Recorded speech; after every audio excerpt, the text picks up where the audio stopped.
Dennis Prado walked out of his apartment and vanished. Police don't have any leads, but they're starting to believe that Annette Martin can shed some light on the case. With Sergeant Fernando Really Vasquez on the phone, Annette will use a technique called psychometry to visualize the missing man.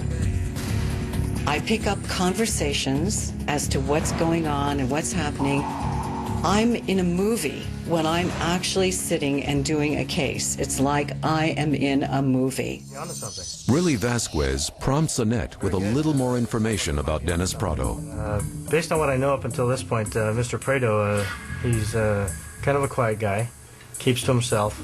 On instruction from the psychic, Really Vasquez shares just a few facts. Receiving too much information for a psychic can sometimes color the situation. I really do not need to have that much information. Then Annette delves into Dennis Prado's psychic energy.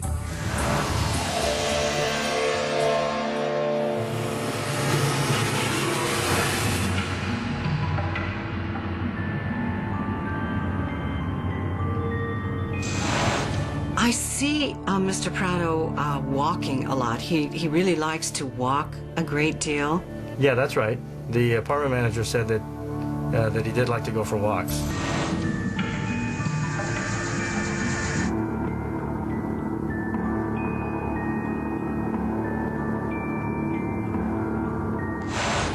And, you know, I saw a room that had a lot of books in it, and some of these books even look like religious books. Annette's vision is right on target. The other thing that I'm picking up, Detective, is the color green.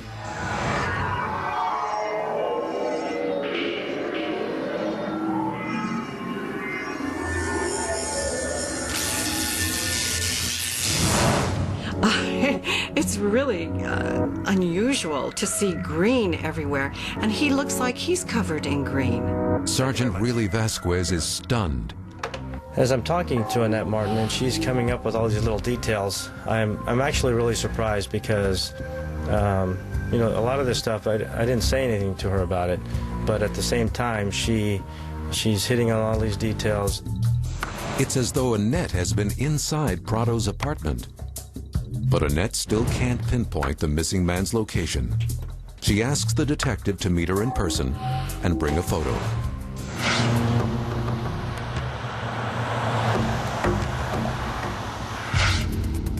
And this is Mr. Prado here. Oh, thank you. This time, Sergeant Really Vasquez wants to see if Annette picks up on his suicide theory. Do you have any idea what his state of mind might have been when he left? Well, you know, wherever he is, he just seems extremely peaceful.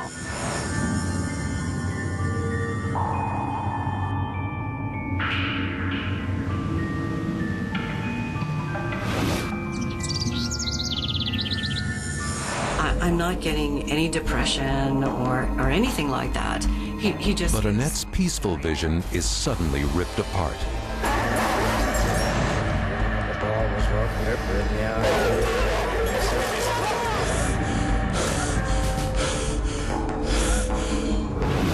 I feel like I'm choking. I feel like I can't breathe.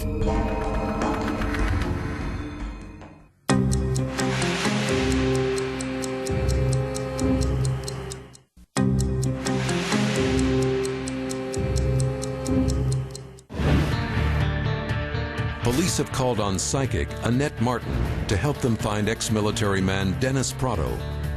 In the middle of her psychic vision, Annette gasps for air. I will begin to feel what the victim is feeling, what panic, what anxieties.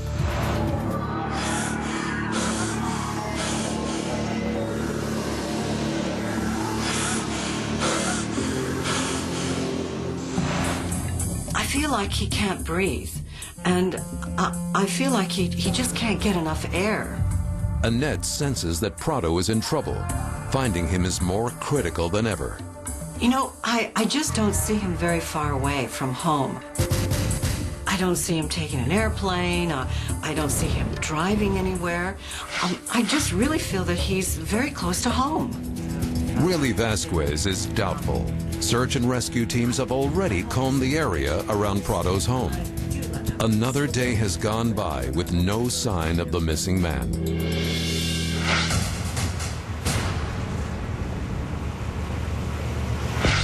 Then, police get a shocking tip that could break this case wide open. Dennis Prado has been seen in a Pacifica restaurant. Riley Vasquez sends a detective to check it out right away. Hi, Detective Jim Toss with the Pacifica Police Department. Investigators learn that Dennis Prado was a regular at this Pacifica restaurant. He was well known to the staff here and always sat at the same table and ordered the same thing. He was by himself. He was sitting at that table right there having coffee. That was you that saw him? It seems like a promising lead. Dennis Prado could be alive and well after all. But even this eyewitness tip turns out to be a dead end. The restaurant cashier has the dates wrong. She'd seen Dennis Prado well before he was reported missing. The sighting doesn't fit the timeline for Prado's disappearance. And again, the case stalls.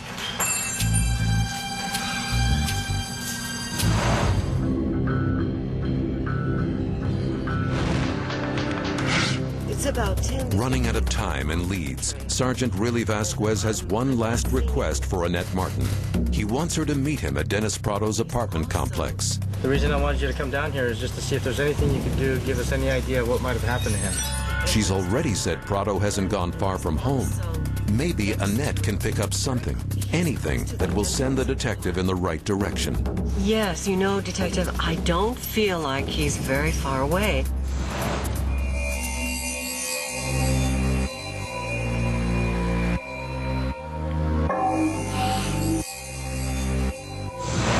I have this sense that he's around here, and I'm just getting this very strong sense. You know, I think it's over there in the park. Annette feels Prado is in San Pedro Park, not far from his home.